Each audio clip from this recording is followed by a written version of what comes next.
Hello बच्चों, क्या हाल चाल, कैसे चल रही है पढ़ाई। तो आज के इस वीडियो में हम लोग सॉल्व करने वाले हैं जेईई मेन 2013 का पेपर। ये पार्ट 6 होने वाला है। इससे पहले हमने टोटल 25 क्वेश्चन सॉल्व कर रखे हैं।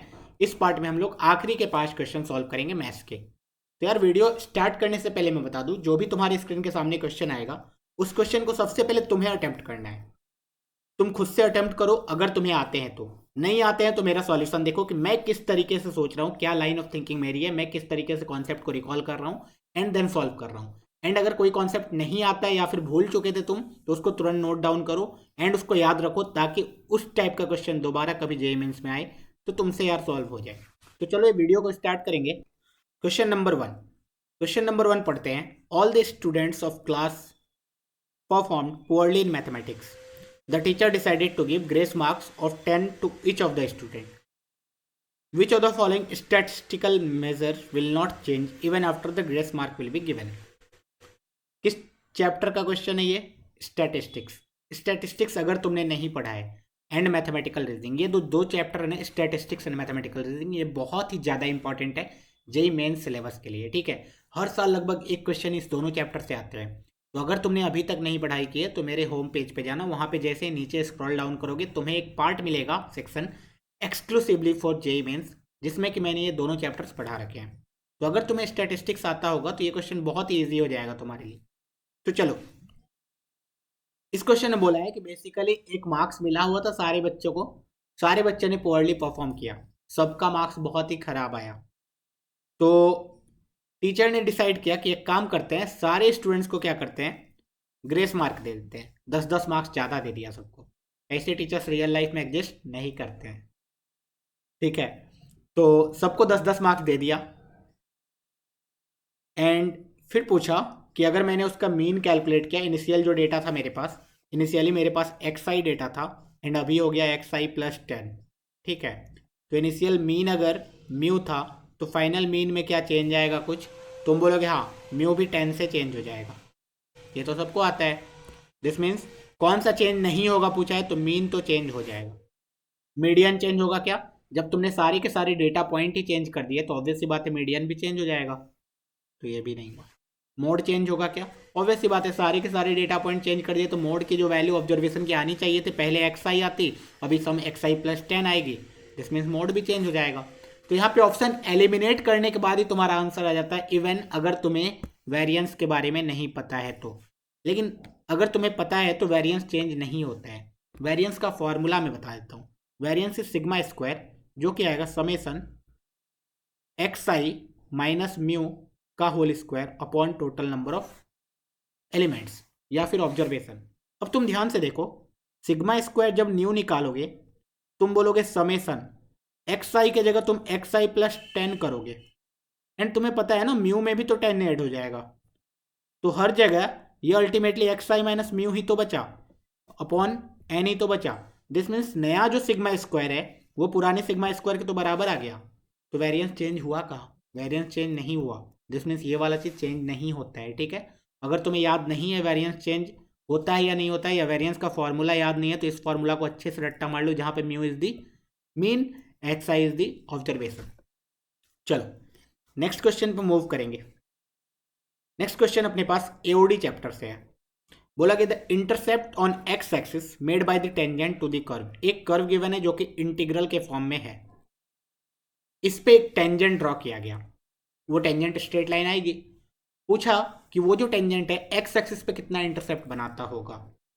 एंड अपना जो टेंजेंट लाइन है उसके बारे में एक और चीज इंफॉर्मेशन है कि वो जो टेंजेंट है, tangent line is parallel to the line y is equal to 2x।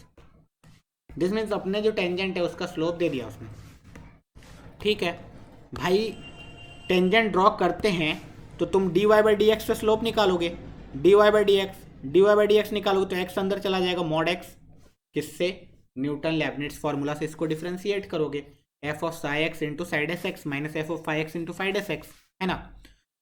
जब भी इंटीग्रल में वेरिएबल आ जाए न्यूटन लेबनिट्स फॉर्मूला लगता है। Okay, that is P x से क्यू एक्स, कोई भी F of T D T होगा, लेट से ये जी ऑफ एक्स है, तो जी डैश एक्स की जो वैल्यू आती है वो आती है F of Q x multiplied by Q dash x minus f of P x multiplied by P dash x.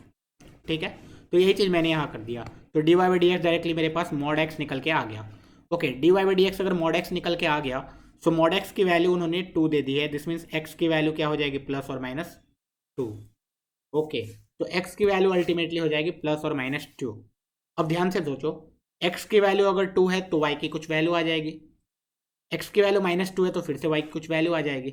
Okay, सो यहाँ पे since answer plus and minus plus and minus plus and minus plus and minus में है, तो मैं एक काम करता हूँ, सिर्फ 2 लेके चलता हूँ, -2 वाला तो अपने आप माइनस के साथ आ जाएगा। तो अगर मैं x को 2 पुट करूँ तो y की वैल्यू क्या आती है देख लो, 0 से 2 integral mod T D T. अब तुम सोचो 0 से 2 में जाओगे तो वो तो इंटीग्रल मॉड प्लस के साथ खुल जाएगा क्योंकि पॉजिटिव नंबर तुमने लिया, तो ये आ जाएगा टी स्क्वायर बाई 2, 0 से 2 डेट इज 4 बाई 2, तो y की वैल्यू 2, दिस मीन्स x की वैल्यू 2 तो y की वैल्यू 2 एंड स्लोप इज 2। तो अपना जो इक्वेशन आएगा वो आएगा y is equal to M X plus C. 2 रख दोगे तो 2 is equal to 4 plus C, तो c की वैल्यू -2। तो हमारे पास जो इक्वेशन आएगा वो आएगा y is equal to 2x minus 2। अब बोला x एक्सिस पे क्या इंटरसेप्ट बनाएगा, तो y की वैल्यू x एक्सिस पे 0 होती है, y की वैल्यू 0 डालोगे तो x की वैल्यू 1 आ जाएगी, x की वैल्यू 1 आ गई। एग्जैक्टली -2 के साथ रखते तो x की वैल्यू -1 आ जाती। दिस मीन्स इंटरसेप्ट जो है प्लस और -1 होगा। बहुत ही सिंपल क्वेश्चन, बहुत ही आसानी से सॉल्व हो गया। चलो नेक्स्ट क्वेश्चन। यार इस टाइप का क्वेश्चन तो आते रहता है। कॉमन टेंजेंट, ये मैंने बोला है ये जेई का फेवरेट है। कॉमन टेंजेंट के क्वेश्चन आएंगे, लिख के ले लो, ठीक है। हर 1-2 साल में रिपीट कर देते हैं कॉमन क्वेश्चन। बोला एक सर्कल है, जिस सर्कल को हम लोग बहुत अच्छे से लिख लेंगे, x square plus y square is equal to 5/2। And एक पैराबोला है जिसको अच्छे से लिखा हुआ है उसने, 4ax। ओके, अब बोला है an equation of a common tangent to the curve is this if the line y is equal to mx plus a by m। देखो एग्जैक्टली इस पे टेंजेंट लिखा हुआ है, y is equal to mx plus a की value है √5 by m। अगर मैं y square is equal to 4ax पे स्लोप फॉर्म में टेंजेंट का इक्वेशन लिखूँ तो y is equal to mx plus a by m आता है, जो कि एग्जैक्टली है। अगर ये line is there common tangent then m satisfies this equation. Okay, देख लेंगे। अगर ये लाइन इसका भी टेंजेंट है तो होना क्या चाहिए, तो बहुत ईजी। अगर एक लाइन है जो सर्कल पे टेंजेंट है, दिस मीन्स एक ही कंडीशन लगता है कि सर्कल से सेंटर से दैट इज 0,0 से डिस्टेंस जो है वो रेडियस के बराबर आएगा। 0,0 से इसका डिस्टेंस निकाल लेंगे तो ये लाइन अच्छे से लिख सकता हूँ, mx minus y plus √5 upon m is equal to 0। 0,0 से डिस्टेंस निकालोगे तो √5 upon m divide by √1 plus m square का मॉडुलस इज इक्वल टू आना चाहिए डिस्टेंस के बराबर। रेडियस स्क्वायर इज 5/2, तो रेडियस इज √5 अपॉन √2। √5 से √5 पहले ही कट गया, सो अब दोनों साइड अगर स्क्वायर कर दे तो ये आ जाएगा 1/m square divide by 1 plus m square is equal to 1/2। So 2/m square will be m square plus 1, cross multiply कर दो, m⁴ plus m square is equal to 2, that is m⁴ plus m square minus 2 is equal to 0। m⁴ plus m square minus 2 is equal to 0। लेकिन यहाँ पे तो कुछ और ही given है, लेकिन यहाँ पे तो कुछ और ही गिवन है। सही किया था ना मैंने, 2/m स्क्वायर, या फिर ऐसे सोचो 1/m⁴ plus m square is equal to, हाँ सही है। तो ये स्टेटमेंट फॉल्स हो गया, दिस इज फॉल्स। ओके, तो स्टेटमेंट 2 इज फॉल्स। तो यहाँ पे m square is equal to आ गया मेरा 1, तो m square minus 1 into m square minus 2 is equal to 0। So m square is equal to 1 और m square is equal to m square plus 2 -2, तो ये पॉसिबल नहीं है। m square is equal to 1 होगा, तो m is equal to plus और minus 1 होगा। This means हमारा जो टेंजेंट आएगा उसका इक्वेशन होगा y is equal to mx, that is 1 लूँगा तो x प्लस √5, एंड दूसरा टेंजेंट आएगा y is equal to -x minus √5। देख लो y is equal to x plus √5 common tangent है कि हाँ है, तो दिस स्टेटमेंट इज ट्रू। इसका मतलब यार स्टेटमेंट 1 ट्रू है, स्टेटमेंट 2 फॉल्स है। Statement 1 is true, statement 2 is false, option number 3। Next question पर मूव करेंगे। नेक्स्ट क्वेश्चन यार बहुत इजी है, ये तो क्लास 10th के बच्चे भी सॉल्व कर लेंगे। बोला है the expression tan a upon 1 minus cot a plus cot a upon 1 minus tan a can be written as. Sine cos में आंसर दिया है, कर देते हैं साइन कॉस में। tan a को लिख दिया sine upon cos divide by 1 minus cos upon sine. Plus cos upon sine divide by 1 minus sine upon cos.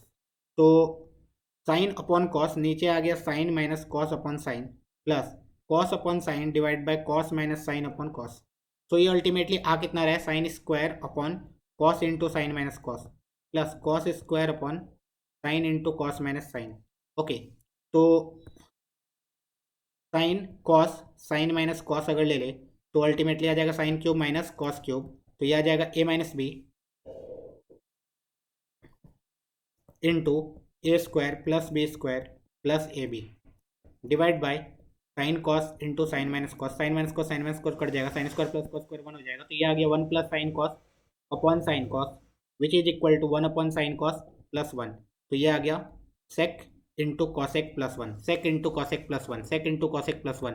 यार ये क्लास 10th के एनसीईआरटी में हूबहू सेम टू सेम क्वेश्चन डाला हुआ है, ठीक है। चलो नेक्स्ट क्वेश्चन पर मूव करेंगे। इसके बाद कितने क्वेश्चन है, this is the last question. Okay, तो हम लोग लास्ट क्वेश्चन पे आ चुके हैं जेईई मेन 2013 के पेपर का, एंड हमें दिखा कितना इजी पेपर आया है। y is equal to sec of tan inverse x then dy by D x at x is equal to 1। देखो एक तो तरीका होता है dy by D x directly निकाल लो, सेक का इंटीग्रेशन होता है sec x tan x then tan inverse x का इंटीग्रेशन लिख दो, आ जाएगा आंसर, ठीक है।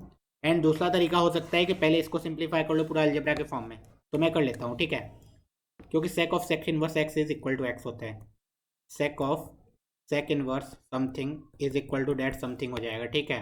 तो एक काम करते हैं, tan inverse x, let's say ये थीटा है, तो tan theta is equal to x, तो एक्स अपॉन 1, तो this is root under 1 plus x square, ठीक है।